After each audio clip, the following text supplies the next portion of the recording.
पूनम अपने पति को दवाइयाँ खिलाकर और दोनों बच्चे को खाना खिलाकर काम पे जाती है।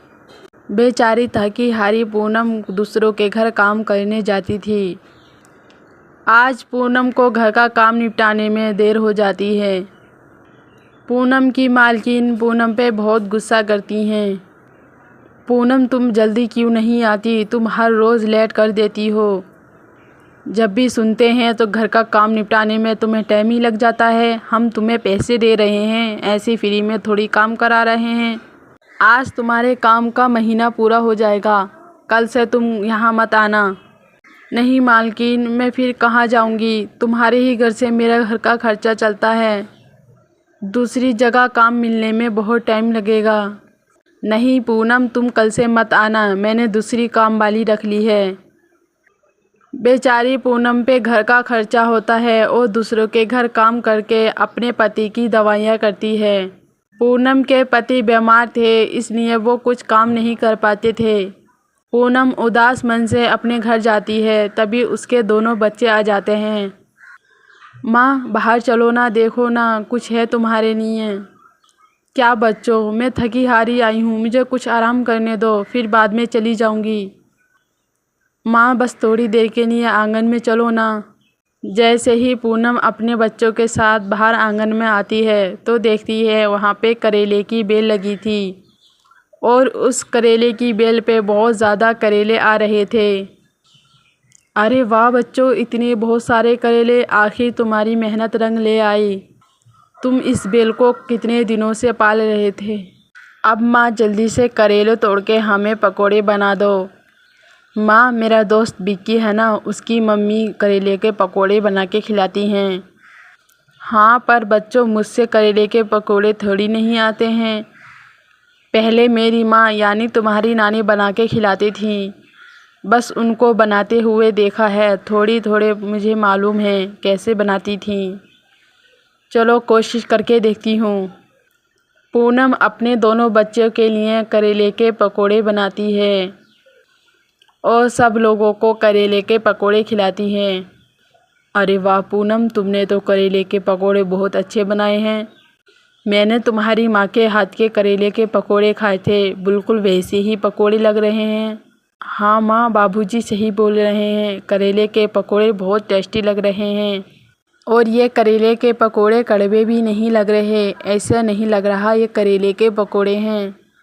तभी पूनम की पड़ोसन सिमरन आ जाती है और पूनम से बोलती है, अरे वाह पूनम, खुशबू तो बहुत अच्छी आ रही है। तेरे बच्चे करेलों के पकोड़े की तारीफ़ तो बहुत कर रहे हैं, ला मुझे भी चखा दे कैसे लग रहे हैं। सिमरन पकोड़े खाते ही बोलती है, अरे वाह पूनम, ये तो करेले के पकोड़े लग भी नहीं रहे। तूने मुझे पहले कभी नहीं खिलाए करेले के पकोड़े। हाँ वो दीदी, मैंने पहले कभी नहीं बनाए ना, आज बच्चे जिद कर रहे थे इसलिए बनाए थे। अच्छा दीदी, मैंने तुम्हें इसलिए बुलाया था, जहाँ मैं काम करने जाती थी उन लोगों ने मना कर दिया है, अब दूसरी जगह काम हो तो बता देना। आपको तो मालूम है ना, मेरा घर का खर्चा उसी काम से चलता है। अच्छा पूनम, मैं और दूसरा काम देखने की कोशिश करती हूँ। पूनम, अगर तू ये करेले के पकोड़े बेचने लगे तो क्या मालूम तेरा काम अच्छा चल जाए, और जहाँ भी मुझे काम मिलेगा मैं तुझे बता दूँगी, तब तक ये काम करके देख ले। अरे नहीं दीदी, ये करेले के पकोड़े कौन खाएगा, इसकी कड़वाहट से लोग भागते हैं। देख ले पूनम, मुझे तो यकीन है तेरे करेले के पकोड़े बहुत अच्छे चलेंगे।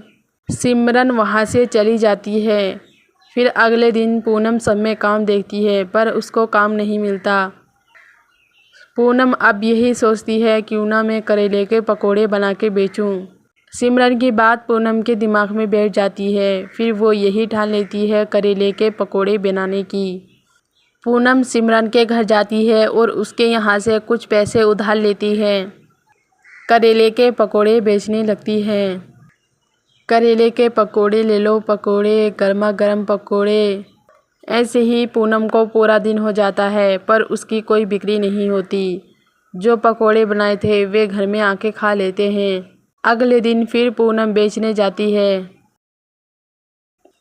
अरे यार, ये औरत क्या बेच रही है? कड़वे करेले। करेलों की तो सब्जी नहीं खाई जाती, इसके पकोड़े कौन खा लेगा?